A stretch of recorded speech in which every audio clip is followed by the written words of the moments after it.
dusuzumeye ibyanduza buri munsi bibiri na makumyabiri na kane kuwa gatandatu tariki ya 14 yenda Ukwakira. Abaguwe neza baradusetse bikabije zaburi ijana na 23 umurongo wa 4. Tumaze guhazwa agasuzuguro k'Abirasi n'agashinyaguro kabikuza. Bibiliya yari yaravuze ko mu minsi imperuka hari kuzabaho abakobanyi. Petero wa 2:3 umurongo wa 3 n'uwa 4.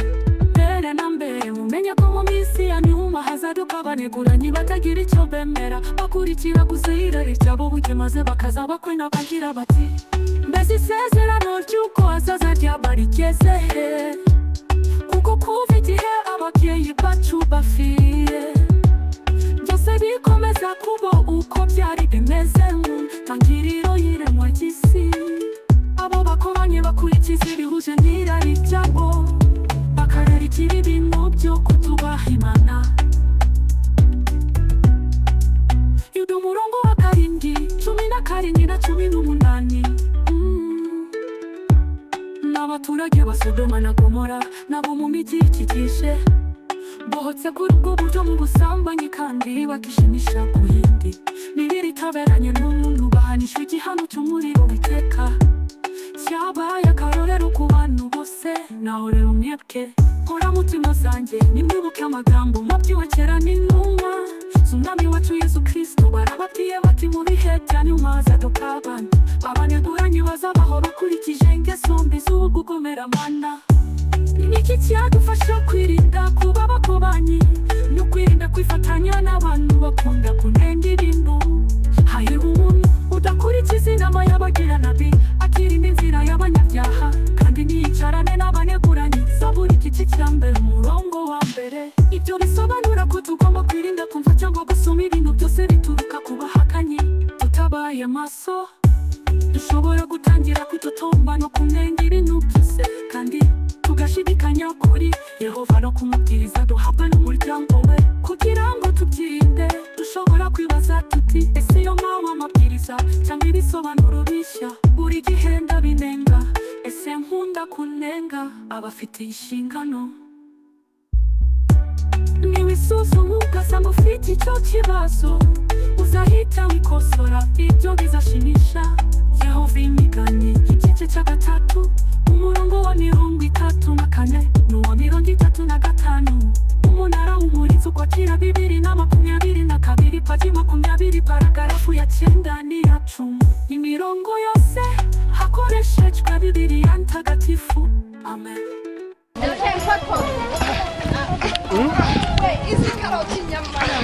Mukwiriye imishwaro umwanga w'abanyakanani mwe. Zabu witonda atazaba ari wowe uhungiye uzaba uhanganye n'abanyakanani. Ibyo ntibizigira biba. Abanzi ba Isirayeli bose tuzabatsinda. Nuko ndebere kuri televiziyo yarahunze. Yami utekereza iki kuri ba bakobwa?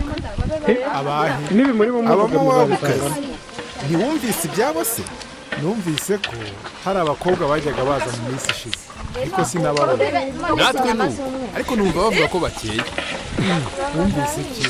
Numvise bavuga ko ari beza, ntibameze nk'abagore bacu bakuriye mu butayu. Abo bakobwa barasobanuka ngo bagwa neza cyane.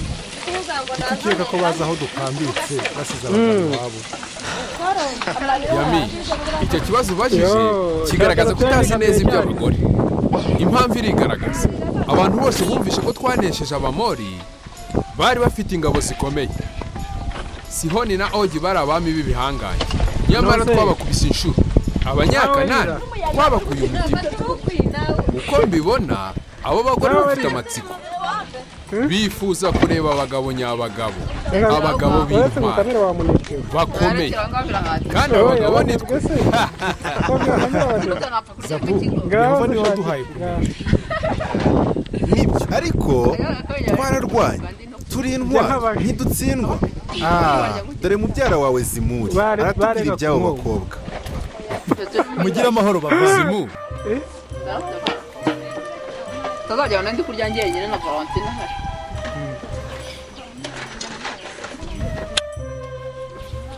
Kozi dore burije ese abagabo bose baracyari ndabyizeye zimura akora buri kintu cyose musabye erekana amaze kumutwara umutima ubu se koko turi bubafite baze mu birori byacu cyane rwose ab'Imowabu n'ab'Imidiyani nitwe bahanze amaso nidutuma bica amategeko yabo adashyize mu gaciro arebana n'ibitsina cyangwa tugatuma bifatanya natwe mu gusenga Bayali, Imana yabo Yehova izabarwanya, izarindura ishyanga ryabo ryose bitabaye ngombwa ko tunabatunga urutoki, hanyuma ibyo batunze byose bizaba ibyacu. numvise ko bafite zahabu, ifeza n'imyambaro myiza, ngo nyuma y'ibyago 10 abanyegiputa bagize ubwoba maze babaha ibyo babasabye byose. Vuba aha byose bizaba ari ibyacu, nitugira icyo tugeraho tuzahabwa agatubutse. Bayali izabitsinze rwose. Na n'ubu sindemera ko bafite itegeko rivuga ko kuryamana n'umugore mbere yo gushyingiranwa ibyo nibyo biri butume kubashuka bitwara. Ako ni akabazo koroshye, abo bagabo ntibazi kurya ubuzima habe nabo. Simuri yambwiye ko bariye ibyo kurya by'ubwoko bumwe gusa. Ubwo si bya bindi bita amana? Yego, basigaye inyuma cyane, maze n'amadegede arabashishikaza. Ntacyo bazi kuri divayi, ntacyo bazi ku muziki wacu, kandi nta n'icyo bazi ku bagore. Rwose mbabwije ukuri ni nk'abana bato kuri twe. Ndumva baje, nimwitegure.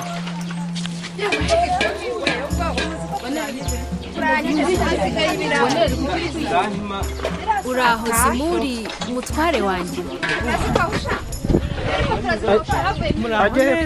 Muraho. Twishimiye kuba nimugira amahoro. aba twazanye n'inshuti za Zabudi, Yamini na Bera. Uyu nawe ni Kuzibi, namubabwiyeho. Ni umugore ukomeye mu Bamidiyani, akaba avuka mu muryango w'abatware. Nawe uvuka mu muryango w'abatware.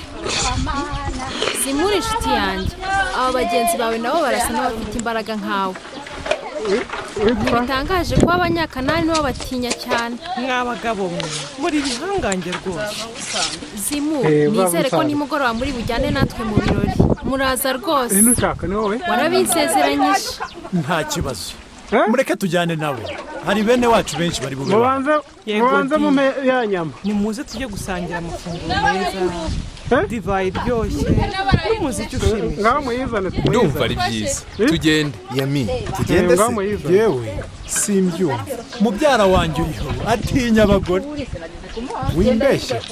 None se Yami, nanjye wantinye koko? Nawe ukunda Abisiraheli-kazi batagira ibiganza nk'ibi byawe. Turagira ibintu byiza. Imana yanyu niyo yabasezeranyije kubona ibintu byiza byo muri iki gihugu. Reka ngende nkiyobora. Manuel, kandi ndi bukwitaho. none se Kandi nkurinde icyagungabanya cyose. ubwo se mbisobanure mpera, nifuza gushimisha Imana yanjye Yehova. Yehova yicaye ba sokuruza mu butayu, nawe urashaka kugwayo? Rwose ngwino tujyane Yami. Ibyo si byo Zimu, Yehova ntabwo ari we wishe ba sokuruza, ahubwo bapfuye kuko babuze ukwizera. Umuziki watangiye. Ibyo mu butayu ni mu byiza. Urashaka ijya he? Nari mwagiye he badada? Ngwino tujye gusangira ka divayi. Oya ntitujyane. Ndimo ndabavugisha ngo bigende bite? Umeze ute koko? Ibyo koko atinya abagore. Ni ikigoryi. Mumureke, nimuze twigendere. Clemence ni wowe. Bityo murakoze. Jya kuri iyo manu yanjye. Karibu, ni karibu. Fite, uzi ko arimo gushotora Yehova? Mpereza iryo cumu, ibi sinabyihanganira. Mwavuganye ko mutareba he? Fine, uje gukora iki hano? Sohoka.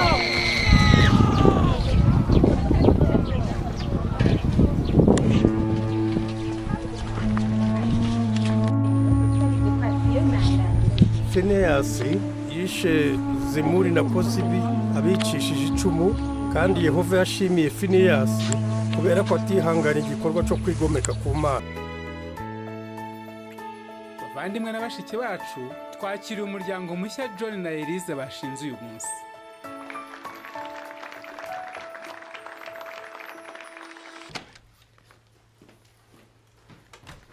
Uragiye se? hari icyo bikubwiye se? Oya, ntacyo. Hari impapuro nasize hano, ndataha ntinze. Si ibisanzwe se? Wenda nawe nduhutse induru yawe. Nukuvuze naho sege? Nawe uraba unduhutse. Si icyo nshaka, icyo nshaka urakizi. Ugiye kongera kunesha umutwe kandi ikibazo ufite ni ikihe? Ikibazo ni uko utaba mu rugo, umuryango wawe warakubuze, ntujya uboneka. Sindabona umuntu wikunda nkawe. Wowe seke, nanjye ngo nshatse umugore mwiza unshyigikira. Wowe se uravuga utyo no kubatizwa n'ibyakunaniye? Nta n'isoni ugira ngo ndorohewe. Simahora cyane kugira ngo ubone ibi byose. Ndakuzi. Ikintu kimwe gusa nabonye ushoboye ni ukwisobanura. Ibi ni byo bituma ntaba muri uru rugo. Ibi ngenda birambiwe rwose. Nanjye uru rugo ndarurambiwe. Nukuvuze nyine. Sawa, ngaho nakubwira iki?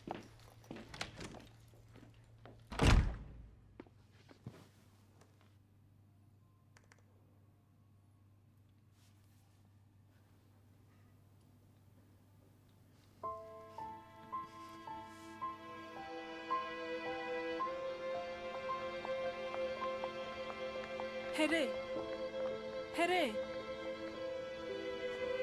amakuru ya Megani, ubu natangiye ubundi buzima.